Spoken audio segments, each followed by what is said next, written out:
কোনটা একটা প্রফেটের কোনো নাম আপনি জিজ্ঞেস করবেন তো এই মুসলমান লুঙ্গি ছাপ মুসলমানকে যে কোনটা প্রফেট কোনটা पैगंबर রাস্তায় কাঁচরার উপরে আর পবিত্র জায়গায় নামাজ পড়েছিলেন। আমাদের মাননীয় মুখ্যমন্ত্রী মানে লা ইলাহা ইল্লাল্লাহ মুহাম্মাদুর রাসূলুল্লাহ পড়েন, সেটা ঠিক আছে, কিন্তু লা ইলাহা ইল্লাল্লাহ মুহাম্মাদুর রাসূলুল্লাহকে যদি আতঙ্কের জন্য ইস্তেমাল করা যাবে তাহলে সেটা আমরা সাহায্য করতে পারবো না। মুসলমান আজকে যা মুসলমান ওয়াকফ বিলের বিরোধিতা করছে তার মানেই হয়ে গেছে যে তারা কোনো আতঙ্কি সংগঠন থেকে যুক্ত আছে। মুহররমের সময় চাকু, ভালা, তলোয়ার, জঞ্জির, খঞ্জর প্রত্যেক আর্মস বেরোয় মুসলমানরা, কোনো পারমিশন নিতে হয় না। আমাদের পশ্চিমবঙ্গতে কখনো মুসলমানকে কিছুই করার জন্য পুলিশের কোনো পারমিশনের দরকার নেই। মাননীয় আদালত যেতে হলো, ওখানে যেতে হলো কি আমাকে হনুমান চালিসা করব, তার পারমিশনটা আমাকে হাইকোর্ট থেকে নিতে হলো। থিঙ্ক করছে লব্যাক লব্যাক আল্লাহু আকবার, আমরা প্রধানমন্ত্রী কথা মানবো না, আমরা ওয়াকফ বিলের কথা মানবো না, আমরা এটা করে দেব, আমরা বাংলাদেশ বানিয়ে দেব, আমরা কেটে দেব, আমরা মেরে দেব। তার থেকে তো মানে একদমই আলাদা আমাদের ধার্মিক যা শোভাযাত্রা হয়, আমাদের যা হনুমান চালিসা হয়, আমাদের রামনবমী যাত্রা হয়, এদের মধ্যে তো নাও আমরা ভারতের প্রধানমন্ত্রীকে গালাগাল করি, নাও আমরা মুখ্যমন্ত্রীকে গালাগাল করি, আমরা তো ধার্মিক যাত্রা বের করি। ফিরহাদ হাকিম একটা লোভ আছে এই পশ্চিমবঙ্গ মুখ্যমন্ত্রী হবার, যাভাবে মোহাম্মদ ইউনুসকে লোভ ছিল বাংলাদেশে প্রধানমন্ত্রী হবার। এরা তো জাহেল, এরা তো লুঙ্গি ছাপ গটার ছাপ, এরা তো জানে না এখনো তালাক বিদ্যা তোদের পাশেই আছে। এখন আপনি দেখুন মোহাম্মদ ইউনুসের নেতৃত্বে বাংলাদেশে হিন্দুদেরকে মারকাট হচ্ছে, হিন্দুদের মহিলাকে রেপ আর বলাৎকার হচ্ছে। তার মতনই আপনি আগামী দিন দেখবেন যে ফিরহাদ হাকিম মাননীয় মুখ্যমন্ত্রী মমতা বন্দ্যোপাধ্যায়কে পালানো পুরো इंतजाम कराচ্ছে আর নিজের নেতৃত্বে করছে। बाप बड़ा ना भैया, मुसलमान के लिए सबसे बड़ा रुपया। ওয়াকফ বিলের সময় আমরা দেখলাম যে টিএমসি আর বাম তো একসঙ্গে ছিল, একসঙ্গে বসেও ছিল, একসঙ্গে কথাও বলেছিল, আর যখন কল্যাণ ব্যানার্জি বিলের বিরুদ্ধে কথা বলল তখন এই টিএমসি আর বাম একসঙ্গে তালিও দিল। ইসলামে পরিষ্কার লেখা আছে যে যারা ইসলামকে প্রচার করে তারা কখনো পলিটিক্সকে প্রচার করতে পারে না। আর তাহা সিদ্দিকী হলো কমপ্লিট চিটিংবাজ মুসলমান, যা শুধু মুসলমানকে বদনাম করছে আর ইসলাম বিরোধিতা করছে। না না, তাহা সিদ্দিকী টুপিবাজ মুসলমান, তাহা সিদ্দিকী একটা চিটিংবাজ লুঙ্গি ছাপ মুসলমান।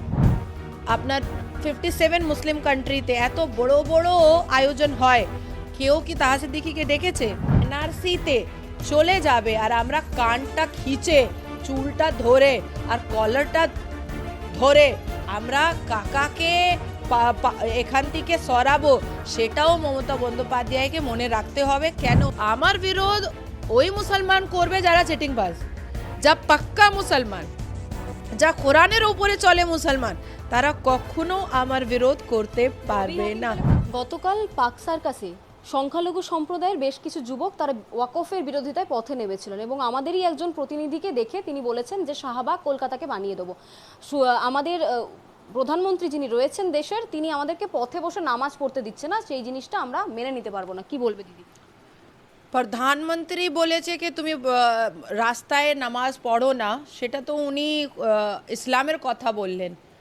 আমাদের যা প্রফেট মোহাম্মদ সাল্লাল্লাহু আলাইহি ওয়াসাল্লাম বি পিস আপন হিম ছিলেন, উনি গারে হিরাতে বসে নামাজ পড়তেন, গারের ভিতরে নামাজ পড়তেন। এমন কোনটা একটা প্রফেটের কোনো নাম আপনি জিজ্ঞেস করবেন তো এই মুসলমান লুঙ্গি ছাপ মুসলমানকে যে কোনটা প্রফেট কোনটা पैगंबर রাস্তায় কাঁচরার উপরে আর পবিত্র জায়গায় নামাজ পড়েছিলেন, আর কোনটা এমনি একটা पैगंबर ছিল যিনি এই গালি গালোজ এই লুঙ্গি ছাপ এই মুজরাখানা খুলেছিলেন। এই সব বাঙালি যা হচ্ছে শুধু বাঙালিই হতে পারে। আমি 1 তারিখ থেকে 4 তারিখ পর্যন্ত আমি দিল্লিতে ছিলাম। ওয়াকফ বোর্ড বিল আমার সামনে পাস হয়েছে। প্রায় আমাদের ভারতে যত ন্যাশনাল আর ইন্টারন্যাশনাল মিডিয়া আছে সবাই উপরে আমি বসেছি। মুসলমান আজকে যা মুসলমান ওয়াকফ বিলের বিরোধিতা করছে তার মানেই হয়ে গেছে কি তারা কোনো আতঙ্কি সংগঠন থেকে যুক্ত আছে। এই ওয়াকফ বিল যা পাস হলো আর এত ভারী বহুমতে রাজ্যসভা ও লোকসভা ভিতরে পাস হয়েছে, সে তার ভিতরে তো টিএমসি সাংসদরা কোনো ভ্যালিড পয়েন্ট দিতে পারলো না। শুধু কল্যাণ ব্যানার্জি উঠে পার্লামেন্ট ভিতরে উনি দু চারটে পয়েন্ট বললেন, সেটা কানুনি পয়েন্ট ছিল। কিন্তু ওয়াকফ বিল একটা ইসলামিক আছে, সেটা তো উনি কোরআন থেকে বলতে পারলেন না। যদি ওয়াকফ বোর্ড ইসলামিক আছে তাহলে কোরআনে কোথায় লেখা আছে ওয়াকফ বোর্ড? আপনি দেখুন, রাজস্থান দেখুন, আপনি গুজরাট দেখুন, আপনি দিল্লি দেখুন, আপনি মধ্যপ্রদেশ দেখুন, আপনি মহারাষ্ট্র দেখুন, কিছু কিছু লোকজন বাইরে এসেছিল কিন্তু পুলিশ প্রশাসন তাকে কন্ট্রোল করলো। এখানে তো আমাদের মাননীয় মুখ্যমন্ত্রী মানে লা ইলাহা ইল্লাল্লাহ মুহাম্মাদুর রাসূলুল্লাহ পড়েন, সেটা ঠিক আছে, কিন্তু লা ইলাহা ইল্লাল্লাহ মুহাম্মাদুর রাসূলুল্লাহকে যদি আতঙ্কের জন্যে ইস্তেমাল করা যাবে তাহলে সেটা আমরা সাহায্য করতে পারবো না। দিল্লিতে দেখলাম শাহিনবাগে, দিল্লিতে দেখলাম ওকলাতে কিছু কিছু লোকজন বাইরে আসলো, কিন্তু আবার 10 মিনিটের মধ্যে যখন পুলিশরা নামলো ওরা ভিতরে চলে গেল। দিদি, এই রাজ্যে রামনবমীর শোভাযাত্রা রয়েছে, তার পারমিশনের জন্য পুলিশের দ্বারস্থ হতে হচ্ছে, কিন্তু দেখা যাচ্ছে একেবারে ওয়াকফ বিলের যে প্রতিবাদ তার জন্য অগাধে যুবকরা পাক সার্কাসে নেমেছে। আমাদের পশ্চিমবঙ্গতে কখনো মুসলমানকে কিছুই করার জন্য পুলিশের কোনো পারমিশনের দরকার নেই। পুলিশ প্রশাসনের ঊর্ধ্বে না না 1824 বার নামাজ হয়, তারা রোডে পড়ে। 52 টাইমস বছরে জুমার নামাজ হয়, তারা রোডে পড়ে। ঈদের নামাজ রোডে হয়, তারা নামাজ পড়ে। তারপর বকরিদের নামাজ রোডে হয়, তারা পারমিশন নেয় না। তারপর শবে কদর, শবে মেরাজ আর শবে বারাত, এই 3টা দিন এমন আছে প্রত্যেক মুসলমান ছেলেরা বাইকটা নিয়ে হুড় হুড় হুড় হুড় সারা রাত করে, পুরো মজমা মজলিস করে, কখনো কোনো পারমিশন নিতে হয় না। ঈদের চাঁদ রাতে আপনি দেখবেন পুরো রাত বাজার খোলা থাকে, কোনো পারমিশন নিতে হয় না। বকরিদে 4 দিন 5 দিন পুরো বকরিহাট্টা গায়েহাট্টা পুরো রাত খোলা থাকে, কোনো পারমিশন নিতে হয় না। মহরমের জুলুস এদিক থেকে বেরোবে, ওদিক থেকে বেরোবে, ওদিক থেকে বেরোবে, কোনো পারমিশন নিতে হয় না। মহরমের সময় চাকু, ভালা, তলোয়ার, জঞ্জির, খঞ্জর প্রত্যেক আর্মস বেরোয় মুসলমানরা, কোনো পারমিশন নিতে হয় না। কিন্তু আমি নাজিয়া এলাহি খান যখন পুলিশকে বললাম কি আমি হনুমান চালিসা করব, তাহলে আমাকে মাননীয় আদালত যেতে হলো, ওখানে যেতে হলো কি আমাকে হনুমান চালিসা করব, তার পারমিশনটা আমাকে হাইকোর্ট থেকে নিতে হলো। আজকে আপনি দেখুন, এরা কি কলকাতা হাইকোর্ট গেল কি আমরা ওয়াকফ বিলের বিরোধ করব, একটা গ্যাদারিং করব, হাইকোর্ট মাননীয় আদালত আমাকে জেহাদি হরকত করার জন্য একটু পারমিশন দিয়ে দিন, এরা তো গেল না। এরা কি পুলিশ প্রশাসনকে দরখাস্ত দিয়েছিল কি আমরা গ্যাদারিং করব? এরা শুধু এলান করে জুমার নামাজে বাদে আমরা এটা করব, জুমার নামাজে বাদে আমরা এটা করব, ঈদের নামাজে বাদে আমরা এটা করব। এরা কি ভালো মুসলমান? আজকেও রয়েছে রাজাবাজারে, দেখুন সাতটায় নামাজের একটু জিজ্ঞেস করবেন তো পুলিশ থেকে কি আপনার পাশে পারমিশন এসেছিল, যদি এসেছিল আর আপনি পাস করলেন, তাহলে রামনবমী যাত্রাকে আপনি কেন পাস করছেন না? তাহলে শোভাযাত্রাকে আপনি কেন পাস করছেন না? তাহলে আপনি হনুমান চালিসা যা হচ্ছে তাকে আপনি কেন পাস করছেন না? ওটা তো আমাদের ধার্মিক জিনিস, এটা তো এরা যা গ্যাদারিং করছে, লব্যাক লব্যাক আল্লাহু আকবার, আমরা প্রধানমন্ত্রীর কথা মানবো না, আমরা ওয়াকফ বিলের কথা মানবো না, আমরা এটা করে দেব, আমরা বাংলাদেশ বানিয়ে দেব, আমরা কেটে দেব, আমরা মেরে দেব, তার থেকে তো মানে একদমই আলাদা আমাদের ধার্মিক যা শোভাযাত্রা হয়, আমাদের যা হনুমান চালিসা হয়, আমাদের রামনবমী যাত্রা হয়, এদের মধ্যে তো নাও আমরা ভারতের প্রধানমন্ত্রীকে গালাগাল করি, নাও আমরা মুখ্যমন্ত্রীকে গালাগাল করি, আমরা তো ধার্মিক যাত্রা বের করি। তার থেকে এই ধার্মিক যাত্রাকে বারণ করার জন্যে, এই ধার্মিক যাত্রাকে স্টপ করার জন্যে পুলিশ প্রশাসন, মুখ্যমন্ত্রী সবাই লেগে যায়, কিন্তু এই জেহাদি যাত্রাকে কখনো পুলিশ প্রশাসন আর মুখ্যমন্ত্রী কখনো বারণ করেন না। দিদি এই উগ্র যুবকরা এটাও বলেছেন যে কোথাও থেকে করোনা নিয়ে চলে এসে আমাদেরকে জোর বলপূর্বক ইঞ্জেকশন দেওয়া হয়েছে, ভ্যাকসিন দেওয়া হয়েছে, যার জন্য আমাদের ইমিউনিটি পাওয়ার কমিয়ে গেছে। আবার এমনও কথা বলেছে যে তালাক প্রথাকে বন্ধ করে দিয়ে আমাদের একেবারে ইসলামের মধ্যে হস্তক্ষেপ করেছে প্রধানমন্ত্রী। তাহলে সবাই নিজের মেয়েকে তালাক দিয়ে দে, সবাই নিজের মেয়ের তালাক করিয়ে দে, সবাই নিজের বোনের তালাক করিয়ে দে, সবাই নিজের নিজের বউকে তালাক করে দে, সবাই নিজের মায়ের তালাক করিয়ে দে। তাহলে কি এখনও তো তালাকের বিদ্যাতা আছে? ইনস্ট্যান্ট ট্রিপল তালাক শেষ হয়ে গেছে। এরা তো জাহেল, এরা তো লুঙ্গি ছাপ গাটার ছাপ, এরা তো জানে না। এখনও তালাক বিদ্যা তোদের পাশেই আছে। যা 3 সেকেন্ডে তালাক দিত সেটা 3 মাসে দিতে হবে, কিন্তু তালাকের যা একটা সুবিধা আছে সেটা তো ওদের পাশে আছে। তাহলে বাড়িতে যত মেয়ে আছে, যত মহিলা আছে, সবাইকে তালাক করিয়ে বাড়িতে বসিয়ে দে। কে বারণ করেছে? কেউ বারণ করেনি।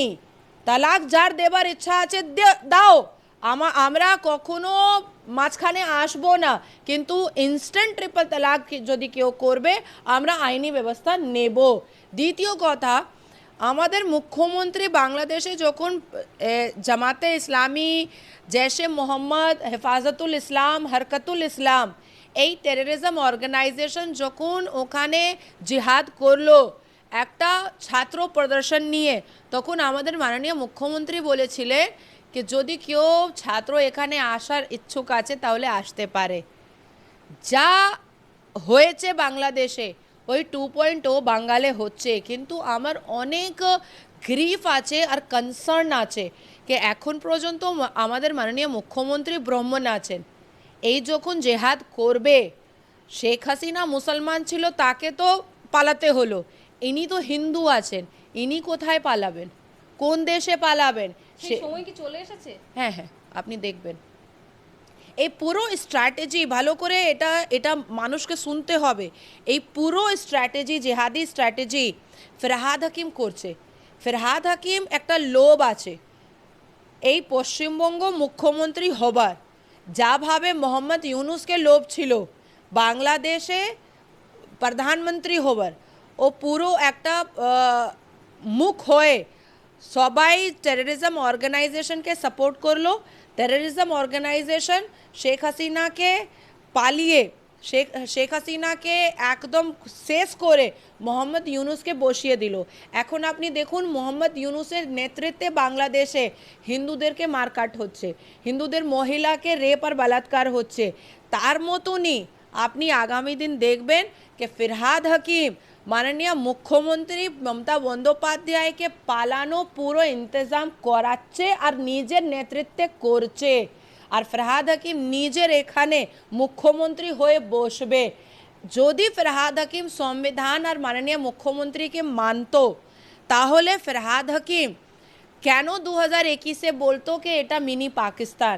যদি ফরহাদ হাকিম সংবিধান আর মাননীয় মমতা বন্দ্যোপাধ্যায়কে মুখ্যমন্ত্রী মানত, তাহলে ডিসেম্বর মাসে কোরআনিক প্রতিযোগিতাতে কেন বলতো যে যারা ইসলামে জন্ম হয়েছে তারা খুব সৌভাগ্যশালী, যারা হিন্দু ধর্মে জন্ম হয়েছে তারা দুর্ভাগ্যশালী?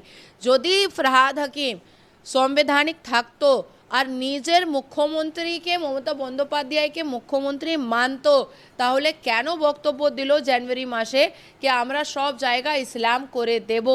কেন? যদি ইসলাম করে দেবে তার মানেই कि মমতা বন্দ্যোপাধ্যায়কে এবার শেখ হাসিনা মতন পালানো পুরো ইন্তজাম ফরহাদ হাকিম করে নিয়ে বসে আছে। কিন্তু শেখ হাসিনা তো ভারতে এসে সুরক্ষিত হয়ে গেছে, মমতা বন্দ্যোপাধ্যায় কোথায় যাবে আর কোথায় নিজেকে সুরক্ষিত পাবে সেটা তো বড় ব্যাপার। তার জন্যে আমার বুকে অনেক কনসার্ন আছে আমাদের আদরণীয় মুখ্যমন্ত্রী পক্ষে। দিদি এই যে আমরা দুদিন আগে দেখলাম যে 26,000 জন চাকরি হারিয়েছেন, কোথাও গিয়ে কি মমতা বন্দ্যোপাধ্যায় জানতেন যে এই 26,000 জন চাকরি হারাবেন? কারণ 3 মাস আগেই মমতা বন্দ্যোপাধ্যায় বলেছিলেন যে সরকারি চাকরির চক্করে পড়ো না, অনেক ইন্টারভিউ দিতে হয়, তার থেকে ভালো যে চপ শিল্প, চা শিল্প, এই সব শিল্পের দিকে তোমরা মনোযোগ দাও। না, উনি তো এটাই বলবেন। কেন তাহলে না না, একটা ওনার পাশে চাকরি ফাকরি নেই। যা সেন্ট্রাল থেকে টাকা আসলো এই 12 বছর, ও তো कद्दू कटेगा सब में बटेगा, সব হয়ে গেছে সে মিলেমিশে খেতে বলেছে। হ্যাঁ কদ্দু কাটেগা সব মে এত পরিষ্কার আমি বলবো না কদ্দু কাটেগা সব মে বটেগা সেটা হয়ে গেছে এবার কেন্দ্র সরকার বলছে কি আমাকে হিসাব দাও কোথায় কোথায় তুমি কি করেছো সব জায়গায় স্ক্যাম সব জায়গায় ঘোটালা তাহলে চাকরি কোথায় থেকে আনবে ইনি কোনো শিক্ষিত নিয়ে কোনো শিক্ষা নিয়ে কোনো ভালো কাজ তো 12 বছরে ইনি করতে পারলেন না দ্বিতীয় কথা আমি বলবো যদি আজকে আমার বাড়িতে একটা জিনিস চুরি হবে আমি কি জানবো না কে করেছে আজকে আমার বাড়ির ভিতরে 4 জন 2 জন থাকে 5 জন থাকে এই 4 জন 2 জন 5 জনের ভিতরে আমরা খোঁজ করে নিই কারা চোর আছে কারা বেঈমান আছে কারা খুব খারাপ বলে কারা খুব ভালো বলে যদি আমরা করতে পারি তাহলে উনি একজন মুখ্যমন্ত্রী তার তার পিছনে এত বড় বড় আইএএস আইপিএস অফিসার থাকে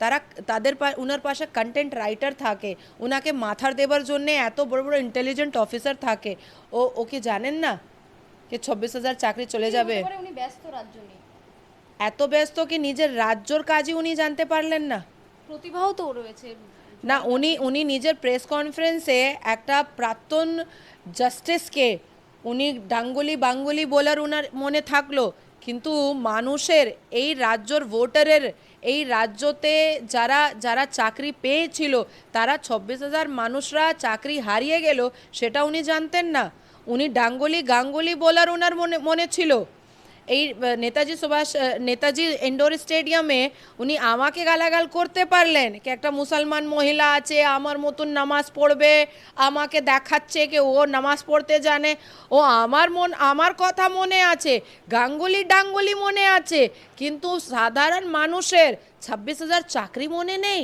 এটা তো অদ্ভুত ব্যাপার তাহলে রিজাইন করে দেন যদি আপনি কিচ্ছুই জানেন না তাহলে রিজাইন করে দেন দিদি মমতা বন্দ্যোপাধ্যায় যে সাংবাদিকদের ডেকে ওই দিনই বললেন যে 7 তারিখে বৈঠক করবেন যারা চাকরি হারিয়েছে কোথাও গিয়ে কি উনি ভয় পাচ্ছেন যে পাচ্ছে যারা চাকরি হারিয়েছে ওরা নবান্ন অভিযান করে না বসে তার আগে ভাগেই তিনি বৈঠকে ডেকে ফেললেন না না এখন ওনার একটাই কনসার্ন 2024 বিধানসভা ইলেকশন একটা ওটাই কনসার্ন 26,000 চাকরি কি 26 বিধানসভায় প্রভাব পড়বে সেটা আমি বলতে পারবো না কেন প্রভাব তখনই পড়বে যখন এই চাকরিটা নিয়ে যা চাকরি হারিয়েছে তারা কতক্ষণ মাঠে নামবে বিপক্ষী দল যারা আছে ভারতীয় জনতা পার্টি তারা কি করে এই মানুষের পক্ষে আওয়াজটা তুলতে পারে কি করে এই আওয়াজটা বাড়াতে পারে সেটা পুরো নির্ভর করছে যারা চাকরি হারিয়েছে তার উপরে আর দ্বিতীয় যা বিপক্ষী দল আছে বিপক্ষী দল শুধু আমি ভারতীয় জনতা পার্টি বলবো না আমি লেফট ফ্রন্টও বলবো কেন এরা পার্লামেন্ট ভিতরে তো সবাই দোস্তি করে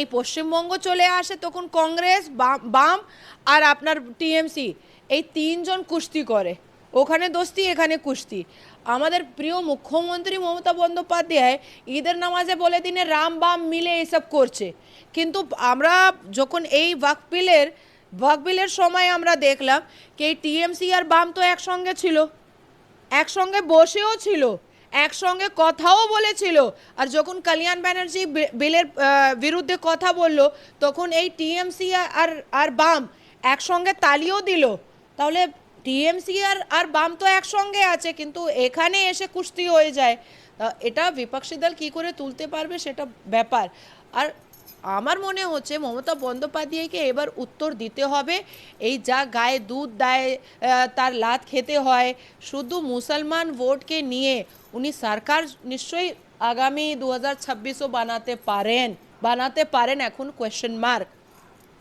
কিন্তু কোন কোন মুসলমান এনআরসিতে চলে যাবে আর আমরা কানটা খিচে চুলটা ধরে আর কলারটা ধরে আমরা কাকাকে এখান থেকে সরাবো সেটাও মমতা বন্দ্যোপাধ্যায়কে মনে রাখতে হবে কেন আমাদের কেন্দ্র সরকার মমতা বন্দ্যোপাধ্যায় কথাটা মেনে নিল আমাদের প্রিয় মুখ্যমন্ত্রী সবথেকে আগে এনআরসি করার জন্যে পার্লামেন্ট ভিতরে কাগজটা ছিঁড়ে স্পিকার উপরে ফেলেছিলেন ওনার যা আঁসু ছিল ওনার যা চোখের জল ছিল সেটা আমাদের আদরণীয় প্রধানমন্ত্রী মেনে নিয়েছেন আমার মনে হচ্ছে কি এই পশ্চিমবঙ্গতে বিধানসভা আগেই এনআরসি করার উচিত দিদি, রাজনৈতিক প্রশ্নকে ছেড়ে বেশ কয়েকটি প্রশ্ন আমি তোমাকে জিজ্ঞেস করতে চলেছি।